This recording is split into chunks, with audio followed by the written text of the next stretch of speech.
Fresh from releasing a brand new Madone, Trek have now refreshed their endurance road bike, the Domane.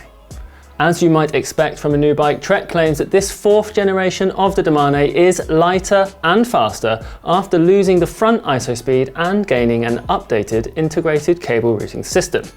Now, I'm going to run you through all of the key details that you need to know about this latest Domane and give you my colleague Warren's first ride impressions. But before I go any further, hit that subscribe button and the little bell icon so that you don't miss any new BikeRadar videos.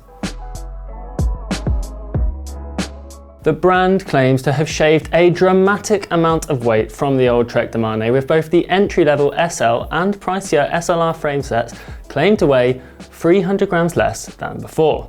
Trek says this makes the fourth generation Domane the lightest disc brake version of this bike ever, and adds that this weight loss adds a greater performance tilt to a bike often chosen for the cobbles of Paris-Roubaix. While most riders won't be tackling the cobbles of northern France, the Domane will fit tyres ideal for bumpy road surfaces. Trek says complete bikes will come with 32mm wide tyres as standard, but has clearance for up to 38mm tyres, just like the previous version. The new models also have more integration at the front and the rear of the bike. The cable routing system is now more cleanly integrated, and the seat post clamp is now hidden in the top tube. In keeping with the endurance tendencies of the Domane, Trek has also added top tube bag mounts to the Domane SL and SLR frames. There's also a new race-focused Trek Domane RSL, which was made for the brand's World Tour teams, but this will only be available as a frame set. Trek says the tube shapes are similar to those on the Domane SL and SLR, but the main differences are that the RSL frameset has the racier H1.5 geometry seen on the latest Trek Madone and Emonda framesets, and is claimed to weigh around 100 grams less than the SLR frameset. IsoSpeed is a proprietary technology which decouples the bike's frame tubes to enable them to flex independently of each other. Now, according to Trek, this leads to big improvements in comfort. Initially developed in conjunction with Fabien Cancellara, who won 3 Paris-Roubaix, 3 Tours of Flanders and loads of other big races during his career, IsoSpeed was originally spec'd just at the seat tube to top tube junction of the Domane, with Trek later adding it to the head tube as well. As it did with the new Madone SLR though, Trek has dialed things back a bit with the new Domane. Trek have done this as they believe the old system disadvantaged smaller riders. Warren Rossiter, Trek's director of road bikes, said that seat tube IsoSpeed gets more rigid as the frame gets smaller. In comparison, the new IsoSpeed is said to make the level of compliance consistent across all frame sizes. As it's no longer adjustable, Trek says that the level of compliance is fixed at the equivalent of the most comfortable setting on the old bike. This technically means you're losing the ability to stiffen up the rear end of the bike, but considering the bike's target audience, that's probably not something too many will be concerned about. Just like with the Madone, Trek also says that riders tended not to alter the degree of suspension once it was initially set up, and so removing that adjustability allowed the system to be both simpler and lighter.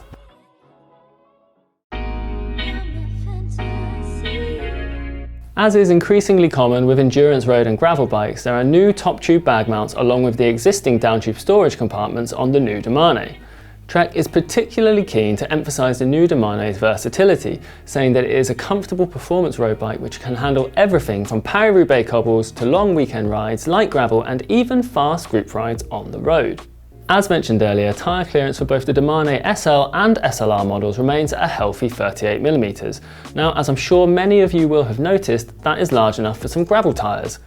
Winter warriors will also be happy to hear that the new Domane SL and SLR framesets also have hidden mudguard mounts, and Trek says you'll still be able to fit tyres up to 35mm wide with fenders fitted. Now, despite all this talk of gravel tyres and versatility though, Trek stresses that the Checkpoint remains its #1 gravel bike. If you want to see how the Checkpoint stacks up against its rivals, we've put it head to head with the Specialized Crux and the Villiers Rave. The link to that video is in the description below. By contrast, Trek says the Domane RSL prioritises ultimate speed and performance over comfort and versatility, and therefore only has clearance for 35mm tyres and ditches the mudguard mounts and down tube storage compartment in order to save weight.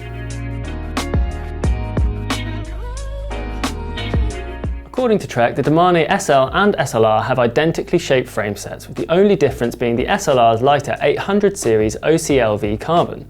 Trek has also ditched the old round Domane seat post for a D-shaped Cantel virtual fall seat post.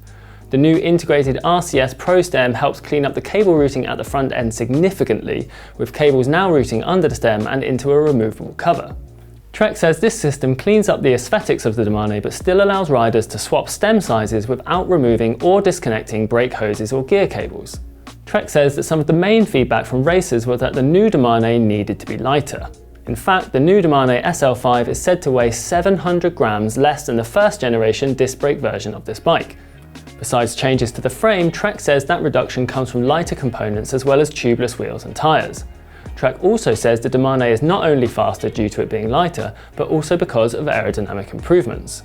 Now, Trek hasn't provided any specific data or benchmarks to quantify these improvements, but it does say that this is the fastest Domane they've ever made. As with previous versions, the new Trek Domane SL and SLR framesets have endurance road bike geometry. This means less reach and a higher stack height at the front end for a more relaxed and upright riding position compared to the racier Madone and Emonda framesets. It also gets a slightly longer wheelbase for increased stability too.